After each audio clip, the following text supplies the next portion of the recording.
नमस्कार मित्रांनो, मी राहुल कदम आपल्या सर्वांचं माहिती असायलाच हवी या यूट्यूब चॅनलवरती सहर्ष स्वागत करीत आहेत।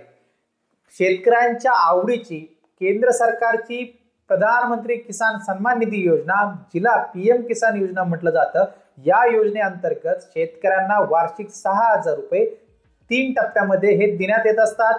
म्हणजे 2000 रुपये हे 4 महिन्यांनी मिळून शेतकऱ्यांच्या खात्यावरती जमा केले जात असतात।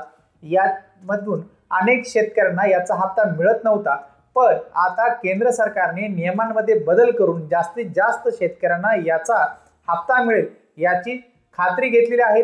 नेमके पीएम किसान योजनेमध्ये कोणते बदल करण्यात आलेले आहेत आणि याचा लाभ जास्तीत जास्त शेतकऱ्यांना कसा होणार आहे याची सविस्तर माहिती जाणून घेण्याचा प्रयत्न आज आपण या व्हिडिओमध्ये करणार आहोत। आपण माहिती असायलाच हवी या यूट्यूब चॅनलवरती पहिल्यांदा आला असाल तर हा यूट्यूब चॅनल नक्की सबस्क्राइब करा, त्यासोबत शेजारी बेल आयकॉन दाबायला विसरू नका। तर चला सुरू करूया आजचा हा व्हिडिओ।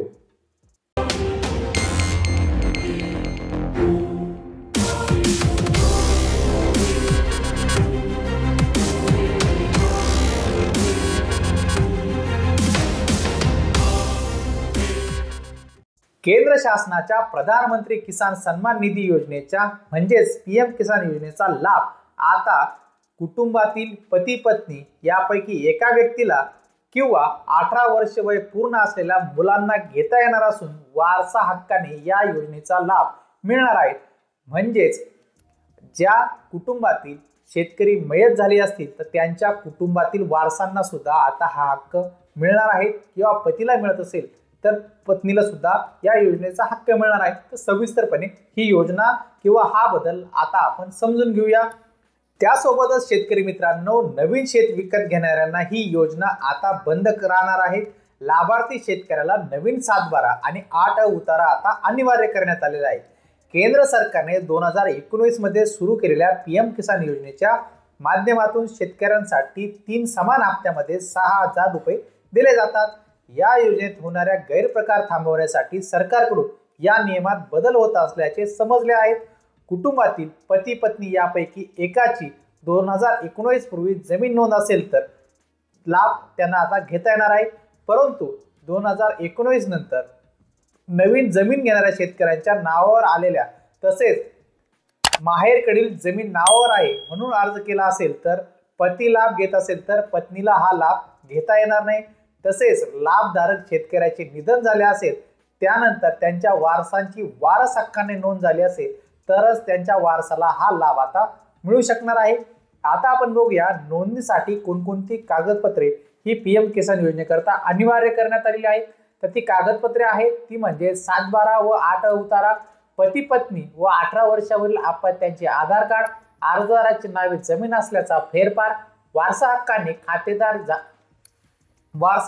खातेदार झाल्यास मयत व्यक्तीचे 1 फेब्रुवारी 2019 पूर्वीची जमीन धारणा असल्याबाबतचा फेरफार, कृषी सहाय्यक यांची भौतिक तपासणी प्रमाणपत्र आणि रेशन कार्ड अशी कागदपत्रे आता अनिवार्य करण्यात आलेली आहे। त्यासोबत नमो सन्मानसाठी हेच नियम आता लागू असणार आहे। केंद्र सरकारची पीएम किसान योजनेप्रमाणे सर्व नियम महाराष्ट्र सरकारच्या नमो किसान शेतकरी योजनेसाठी सुद्धा आता लागू असणार आहे।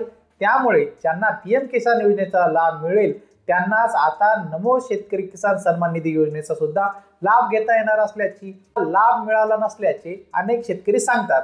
नोकरदारांसाठी करदात्यांसाठी आता पीएम किसान आणि नमो शेतकरी योजनेचा लाभ हा बंद करण्यात आलेला आहे।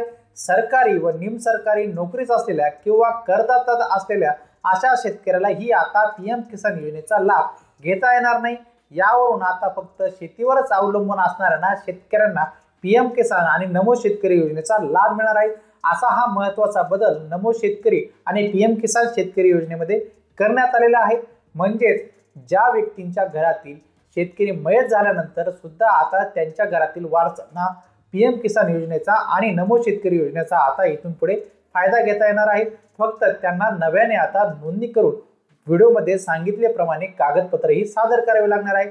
तर मित्रांनो, आज आपण या व्हिडिओमध्ये सविस्तरपणे समजून घेतला आहे की आपण नव्याने पीएम किसान योजनेचा फॉर्म हा कशा पद्धतीने भरू शकता, त्याकरता अटी शर्ती कोणकोणत्या असणार आहेत याच विषयाची सविस्तर माहिती जाणून घेण्याचा प्रयत्न आज आपण या व्हिडिओमध्ये केलेला आहे। आपल्याला आजचा हा व्हिडिओ आवडला असेल, आपण माहिती असायलाच हवी या YouTube चॅनल पहिल्यांदा असाल तर हा YouTube चॅनल नक्की सबस्क्राईब करा। त्यासोबत शेजारील बेल आयकॉन दाबायला विसरू नका। भेटूया पुढील व्हिडिओमध्ये। धन्यवाद।